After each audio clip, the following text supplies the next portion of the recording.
කොහෙද මේ යන්නේ? කොත්තු දෙකක් ගේන්න ගියේ අයියේ. මොකකටද? උඹට කොත්තු දෙකක්.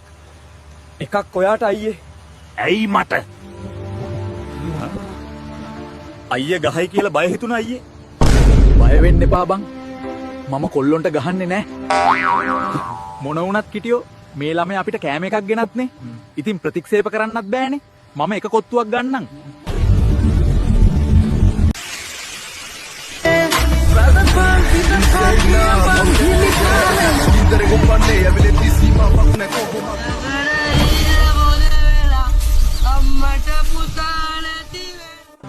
ඔහොමද මිනිහෝ පාර යන්නේ? මම ඔයාව හැප්පුවේ නැත්තම් ඒක ඔයාට ලොකු ප්‍රශ්නයක් වෙයි.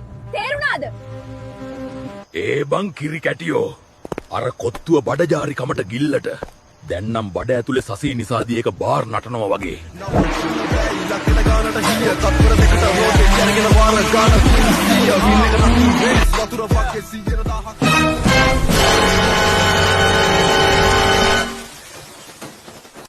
මොකද යකෝ පාර මැදරෙන්නේ? අනිත් එක මම පාර මැදරුන්නේ නැත්තම් ඔයාගේ වාහනේට මාව හැප්පෙන්නේ නැහැ.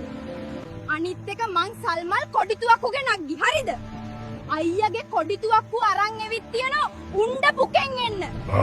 නග්ගි ඔබ මුලින්ම සාලියපුර සමිද්ධි හාමුදුරුවන්ගේ පන්ති ගිහින් සිංහල කතා කරන්න ඉගෙනගෙන වරෙන්.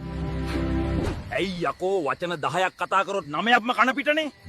යකෙට්ටවත් නිදහසේ රේන්න නෑ මුන් නිසා. අනිත් එක තමයි. ඒකෙන් උණ්ඩ යනවද? පඩ යනවද? බඩ යනවද? මිසයිල යද? තීරණය කරන්නේ මං. මමයි මගේ පුකෙන් තටමන්නේ. මට රෙන්න නිදහස තියෙන්න ඕනේ.